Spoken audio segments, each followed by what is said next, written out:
हातिम जालिमा के लिए आबे सवाब हासिल करने के लिए निकलते हैं। जहां पर वे अपने पहले द्वार के पास पहुंचते हैं, वहीं उस द्वार का पहरेदार हातिम को रोकने की कोशिश करता है और कहता है आगे मत बढ़ो, जलकर राख हो जाओगे। लेकिन हातिम रुकते नहीं।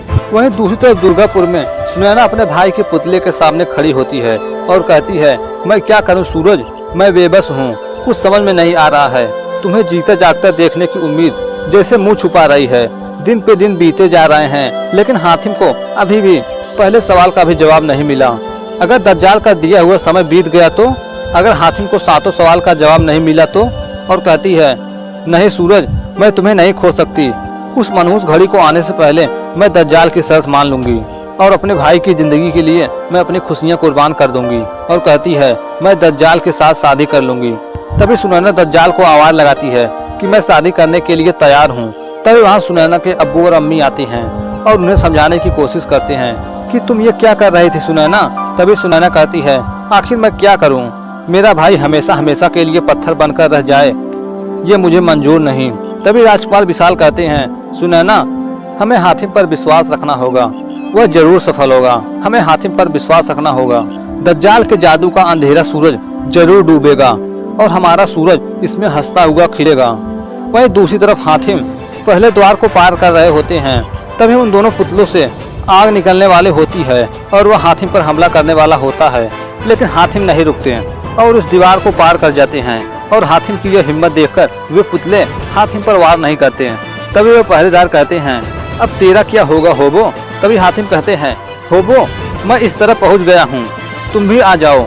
लेकिन होबो डर के मारे उस पार जाने को तैयार नहीं था। तभी हातिम कहते हैं होबो आ जाओ, कुछ भी नहीं होगा। तभी वे पहरेदार होबो को डरा रहे होते हैं कि होबो आगे मत बढ़ना, जल जाओगे, आगे आग है। तभी हातिम होबो को समझाते हैं उनकी बातों पर ध्यान मत दो, होबो इस पार आ जाओ, कुछ भी नहीं होगा। तभी होबो हिम्मत करके भागता हुआ उस द्वार के पार आ जाता है और उस पुतले की आग के वार से होबो बच जाते हैं। वहीं दूसरी तरफ जफ्फार में जालिमा आती है और दज्जाल को बताती है कि हातिम ने पहला द्वार पार कर लिया है। तभी दज्जाल कहता है कैसे। तभी नजूमी कहता है सितारे, सितारे जादूगर बादशाह सितारे। तभी दज्जाल कहता है सितारे, मैं हातिम के सितारों को तोड़कर दुनिया में बिखेर दूंगा।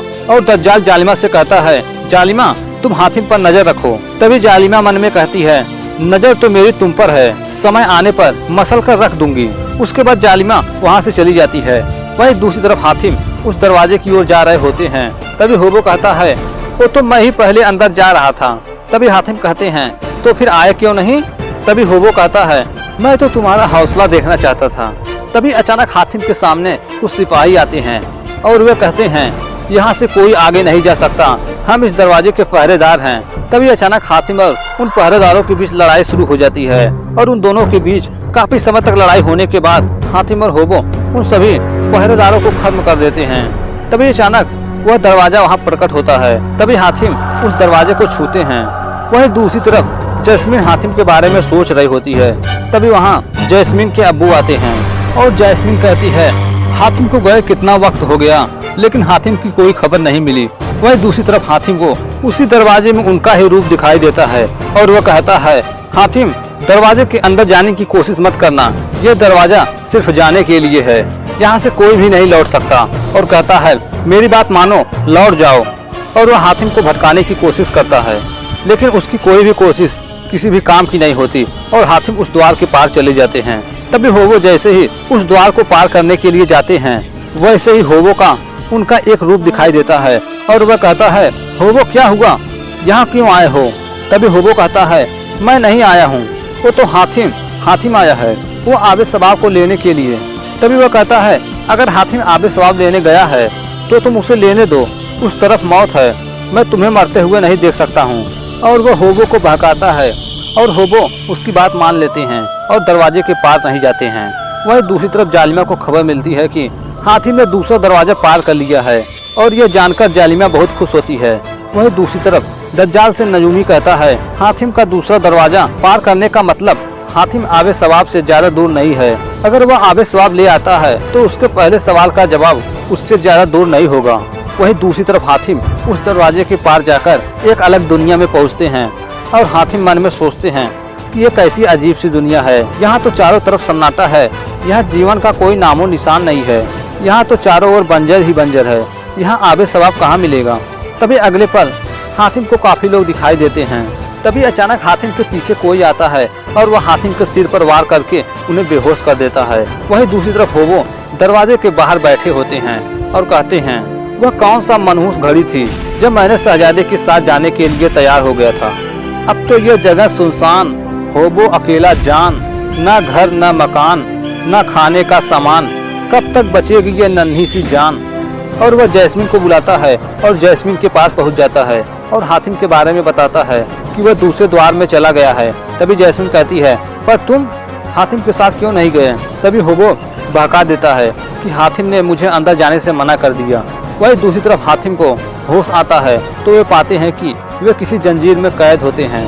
तभी अचानक उनके सामने कुछ लोग आते हैं। तभी हातिम पूछते हैं, कौन है आप लोग और तुमने मुझे कैद करके क्यों रखा है। तभी वे बताते हैं कि हम बर्तिस्तान के बादशाह हैं और पूछते हैं कि तुम कौन हो और यहाँ क्या कर रहे हो। तभी हातिम कहते हैं, हम आबे सवाब की तलाश में यहाँ आए हैं। तभी वे लोग कहते हैं, तुम आबे सवाब नहीं ले जा सकते। तभी वे लोग हातिम पर हमला करने के लिए बढ़ते हैं। तभी हातिम अपने तलवार की मदद से उस पिंजरे को नष्ट कर देते हैं। मैं यहाँ खून खराबा करने के लिए नहीं आया हूँ। तभी उनका सरदार हातिम के तलवार को बड़े ध्यान से देख रहा होता है और वो पूछता है कि यह तलवार तुम्हारे पास कैसे आया। तभी हातिम कहते हैं, ये तो मुझे बादशाह परिस्तान ने दिया है और मैं हातिम हूँ। तभी वे हातिम के सामने अपना सर झुकाते हैं और कहते हैं, बारिस्तान में आपका स्वागत है। और पूछते हैं, तुम यहाँ क्या कर रहे हो। तभी हातिम कहते हैं कि मैं दज्जाल के 7 सवालों का जवाब पाने के लिए निकला हूँ ताकि मैं उसकी शैतानी ताकत को हमेशा हमेशा के लिए खत्म कर दूं। तभी ये लोग कहते हैं, हम तुम्हारी मदद करना चाहते हैं लेकिन कर नहीं सकते क्योंकि कई सालों से हम भी आबे सवाब को पाने की कोशिश कर रहे हैं। तभी हातिम कहते हैं, ऐसा क्यों, आप ही लोग आबे सवाब के रखवाले हैं। तभी वे लोग बताते हैं, आज से कई साल पहले बारिस्तान ऐसा नहीं था जैसा तुम आज देख रहे हो। आबे सवाब की ताकत से बारिस्तान हरा भरा था, यहाँ हरियाली थी और खुशहाली थी। लेकिन ताकत इंसान को खराब बना देती है और बारिस्तान में भी ऐसा ही हुआ। आबे सवाब की लालच ने हम में से किसी एक को गद्दार बना दिया और वह था कुसागो, हमारी सल्तनत का खास जादूगर जो हमारी सरफरस्ती में रहकर ताकतवर बना था। फिर वह एक दिन हमसे खुलाफत कर बैठा और वह आबे सवाब को पाने की ख्वाहिश और हमारे साथ गद्दारी किया और वह हम पर हमला करके आबे सवाब हासिल करने के लिए निकल पड़ा। तभी वह आबे सवाब हासिल करने के लिए जा रहा होता है। तभी वह आबे सवाब को हासिल करने जैसे उस तालाब में प्रवेश करता है कि उस तालाब में जाते ही वह पानी बन जाता है और उसकी इस गुस्ताखी की वजह से यह पूरा बारिस्तान बंजर और वीरान हो गया और तब से इस झील को कोई नहीं पार कर सकता। जो भी इसे छूने की कोशिश करता है वह पानी बन जाता है। तभी हातिम कहते हैं, तो क्या आप ऐसे ही रहेंगे, कुसागो का जादू नहीं टूटेगा। तभी वे लोग बताते हैं, नहीं, उसका जादू टूट सकता है अगर आबे सवाब का एक बूंद भी बारिस्तान पर गिर जाए। और कहते हैं, लेकिन अब कोई उम्मीद नहीं क्योंकि पिछले कई सालों से हमने आबे सवाब को पाने के लिए अपने कई साथियों को खो डाला।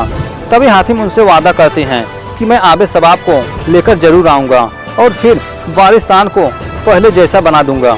उसके बाद हातिम उस झील का रास्ता पूछकर उस झील के पास पहुंचते हैं जिस तालाब के बीच एक मूर्ति होती है जिसके हाथ में अब आबे सवाब का पानी होता है। तभी हातिम एक तीर को उस तालाब के पानी में छूते हैं। तभी अचानक वह तीर पानी में बदल जाता है। वही दूसरी तरफ मलिका जालिमा को पता चलता है कि हातिम तालाब तक पहुंच चुका है लेकिन आबे सवाब से बहुत दूर है। तभी जालिमा कहती है, अगर हातिम 2 दिन में आबे सवाब लेकर नहीं आया तो इन सभी लड़कियों की हालत इन्हीं लोगों की तरह होगी। वहीं दूसरी तरफ हातिम पूरी रात उस तालाब के किनारे बैठे होते हैं लेकिन उस झील को पार करने का उन्हें कोई भी रास्ता नहीं दिख रहा था। तभी हातिम ऐसे ही बैठे थे कि वह एक जलती हुई लकड़ी को उस तालाब में फेंकते हैं लेकिन वह जलती हुई लकड़ी पानी नहीं बनती बल्कि वह लकड़ी पानी में तैरने लगती है। तभी हातिम समझ जाते हैं कि कोई भी जलती हुई चीज इस तालाब में तैर सकती है। तभी हातिम बहुत सारी जलती हुई लकड़ियों को उस तालाब में फेंककर उसमें एक पुल, एक सेतु बना देते हैं और उस जलते हुए लकड़ियों के पुल की मदद से उस आबे सवाब तक पहुंच जाते हैं। और उस तक पहुंचने के बाद हातिम उस आबे सवाब की मूर्ति से उस आबे सवाब के पानी को उठा लेते हैं और उसे हासिल कर लेते हैं। वहीं दूसरी तरफ जैस्मिन और उनके अब्बू को पता चल जाता है कि हातिम को आबे सवाब मिल गया है वही दूसरी तरफ जब फार में नजूमी कहता है ये तो इंतहा हो गया जादूगर बादशाह, हातिम तो हमारे सोच से भी बाहर निकल गया और कहता है मुझे लगता है जादूगर बादशाह उसके पास कोई दैवी ताकत है, वरना आबे सवाब को आज तक कोई भी हासिल नहीं कर पाया है। लेकिन हातिम जैसा मामूली इंसान ये कैसे कर सकता है और सोचता है कौन सी ताकत हो सकती है उसके पास। मुझे तो इस बात का डर लग रहा है अगर वह पहले सवाल का जवाब पा लिया तो। तभी दज्जाल नजूमी का गर्दन पकड़ लेता है और कहता है मैं उसे कामयाब होने नहीं दूंगा।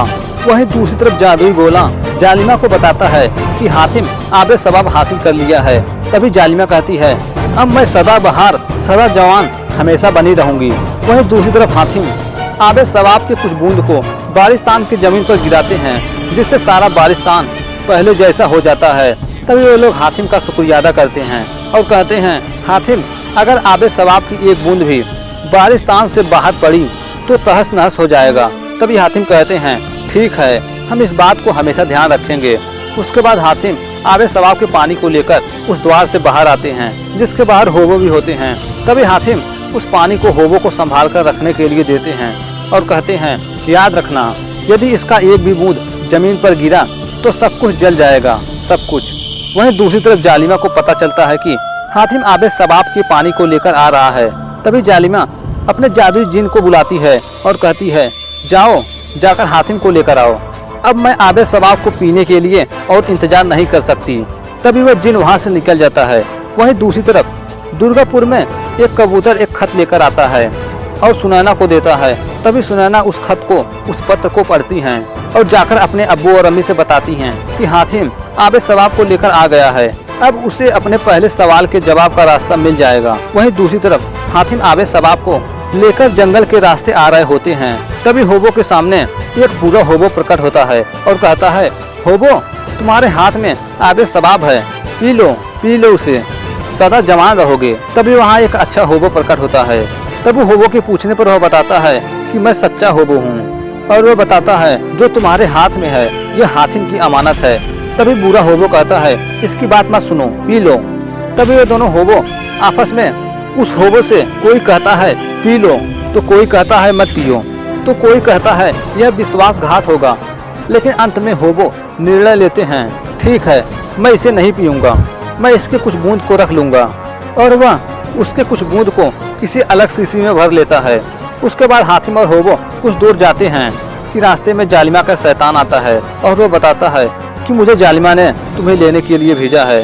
तभी वह हातिम को जालिमा के महल में छोड़ देता है। तभी हातिम द्वारा लाया हुआ आबे सवाब को जालिमा पी लेती है। तभी हातिम कहते हैं तुमने इन लड़कियों को छोड़ने का वादा किया था। तभी जालिमा कहती है वादा, हम तो शैतान है, हमारा ना कोई वादा होता है और ना कोई वसूल। तभी हातिम कहते हैं तुमने मेरे साथ धोखा किया है जालिमा, और मैं धोखेबाज को कभी नहीं छोड़ता। तभी जालिमा कहती है तुम मुझे नहीं मार सकते क्योंकि तुम जानते हो अगर तुम मुझे मारोगे तो ये भी सब मारी जाएंगी। तभी जालिमा कहती है बादशाह दज्जाल को जालिमा का सलाम। तभी वहाँ शैतान जादूगर बादशाह दज्जाल आता है।